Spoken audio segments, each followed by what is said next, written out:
자, 19번. 지불 방법과 지불 금액입니다. 이거 이미 개념 때 디테일하게 내가 언급을 해준 적이 있어요. 자, 지불 방법인 경우에는 고민을 할 건덕지가 없어. 그냥 어떻게 해주면 돼? 수단이 중요한 거기 때문에 50원짜리를 지불할 때 50원짜리 1개 지불하는 경우랑 10원짜리 5개 지불하는 경우는 다른 경우로 인식을 해준다고. 그래서 이 지불 방법이라는 거는 어떻게 지불하냐? 지불 수단과 방법이 그냥 지불 수단과 관련이 있는 거기 때문에 그냥 개수에다가 무조건 1씩 곱해서 맨 마지막에 1개를 빼주면 돼요. 여기에 1을 더해준 이유는 뭐였었죠? 빵개 되는 경우까지 포함을 해야 되니까. 빵개. 그래서 여기에 맨 마지막에 1을 빼준 이유는 뭐였었지?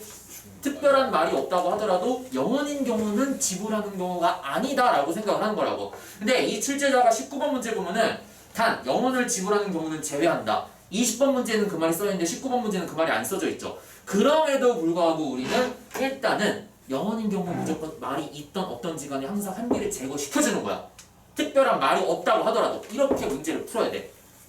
그러니까 문제가 출제자가 안 써 있을 수도 있어. 그럼에도 불구하고 우리는 영원이 되는 경우는 무조건 제거를 시켜줘야 된다는 거야. 자, 몇 가지 경우 나옵니까? 4, 5, 3이니까 몇 가지 경우 나오죠? 59가지 나옵니까? 맞아요? 네, 그쵸. 60까지에서 한 가지 빼주니까. 자, 지불 금액은 이제 어떻게 된다 그랬지? 지불 금액. 작은 단위, 큰 단위 만들 수 네, 작은 단위의 동전을 갖고 큰 단위의 동전을 만들 수 있냐? 10원짜리 3개야. 50원짜리 못 만들지? 그럼 얘는 따로 독립적으로 생각하라는 거야. 얘는 얘대로 생각하라고. 근데 50원짜리가 4개가 있어.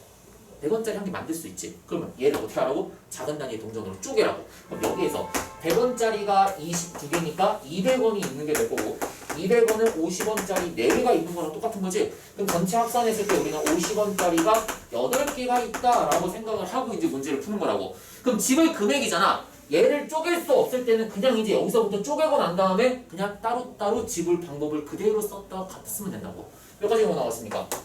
개수에다가 1씩 더해주고 그 다음에 개수에다가 1씩 더해주고 난 다음에 맨 마지막에 1 빼준다고 얘도 마찬가지로. 왜? 영원인 경우 제외시켜줘야 되니까. 몇 가지 경우 나옵니까? 4, 9, 36에 1 빼주니까 35가지가 나오겠네요. 그래서 문제에서 얘를 n이라고 하고 얘를 n이라고 그랬으니까 m 더하기 x값 계산하라고 그러면 94가 된다라고 답을 체크해주면 되겠네. 외워야 돼. 지불 방법과 지불 금액은. 오케이? 근데 만약에 어떤 문제에서 10원으로 100원 단위까지 다 만들 수 있으면 네. 그럼 그냥 아예 10원으로 다 바꿔서 네, 만약에 10원이 이렇게 있으면 10원이 6개가 있으면은 뭐 5개부터 상관없겠죠? 5개 있으면은 어떻게 하면 되겠습니까? 50원짜리가 8개 있지. 그럼 8, 이거 얼마야? 400원이지. 10원짜리 몇 개를 쪼갤 수 있습니까? 40개를 쪼갤 수 있지. 그럼 10원짜리가 몇 개 있는 거야? 45개 있는 거라고. 그럼 그때는 지불 금액의 종류의 개수가 45가지라고 하는 거라고 그냥.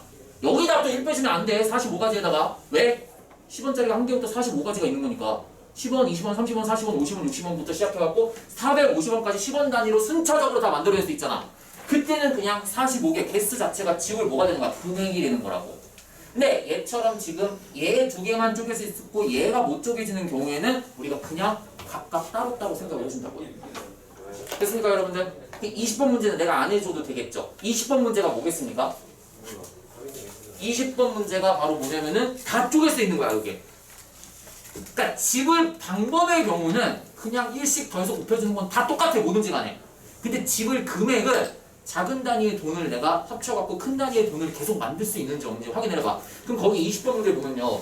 만원짜리 3장, 5천원짜리 2장, 1000원짜리 6장 있잖아. 1000원짜리 5장만 있으면 큰 단위 돈 만들 수 있어.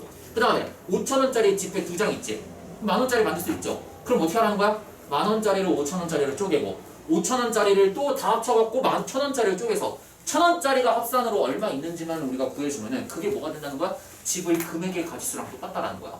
이 문제랑 약간 차이가 있죠. 그럼 경우가 달라지는 거야. 외워야 돼요 이거는. 오케이? 유형을 외우세요 그냥. 이게 외워져야 좀 더 어려운 문제들을 갖다가 풀 수가 있어요.